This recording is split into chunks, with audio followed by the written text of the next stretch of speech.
Hi guys! Happy New Year! Kahit malapit na matapos yung January. Pero grabe, ang tagal na, no? Kung napanood nyo yung mga una naming video, baby pa si Cloud doon. Ngayon, ito na siya, oh. Ang kulit-kulit na. Past few years, nung hindi kami nag-vlog, sobrang dami naming challenges pinagdaanan. Pero this year, 2024, we're claiming it to be a happy, successful, and fruitful year in God's will. Sana matupad namin yung mga plans namin. And dahil doon, gusto lang namin magbalik vlogging to document hopefully happy and all the memories starting this year again. Pero for today, chill video lang muna tayo. Meron kaming gustong balikan na food house dito sa Melbourne. Pag first time na pumasok namin doon, para kaming bumalik sa Pilipinas. Ganun talaga yung vibes. Karinderya type siya, very affordable, ang daming Pinoy. Pero ang sarap talaga doon, kaya babalikan namin agad-agad. So let's go! Hi guys! Nandito na kami. So pumunta kami sa Happy Hat, kainan to and Filipino store. Grabe, ang dami nilang stock ng Filipino goods here. Groceries, snacks, and ang dami talaga nakadisplay lahat ng stock nila, parang hindi sila nauubusan. And at the same time, makikita nyo mamaya, share namin, karinderya style siya, siguro mo yung gusto mo, pipiliin mo. And very affordable yung meal nila, pwedeng isang ulam, dalawang ulam, and magkasama pang drink. So tara, pasok tayo sa loob.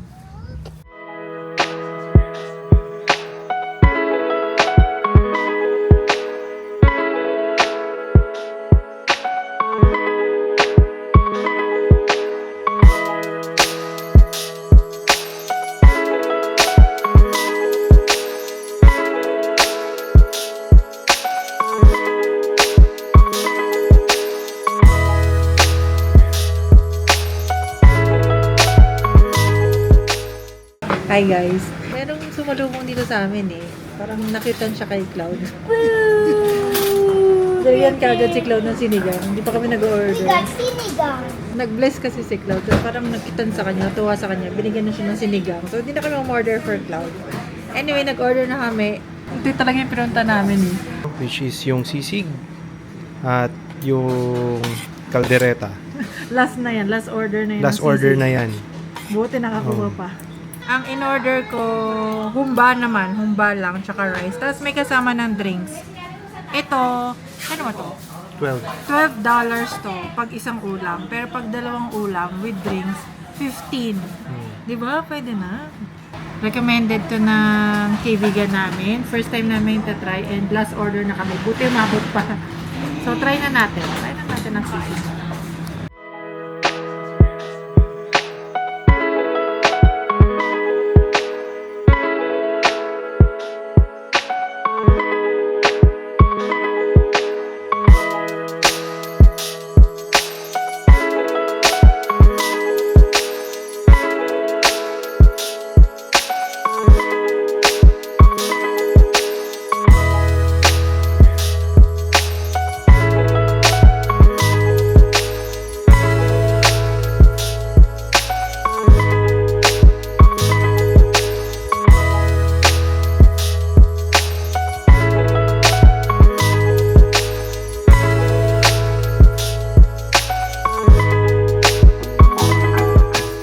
Hi guys, coffee break muna kami. Kasi parang siesta time pero hindi kami makapag-siesta. So, coffee break muna. Si Cloud naman. Anong ginagawa ni Cloud? Eating. Okay. Hi guys, we have chicken nuggets and we have more food here and we have drinks. I got chicken nuggets. Hi guys, we have Lola. Hi guys!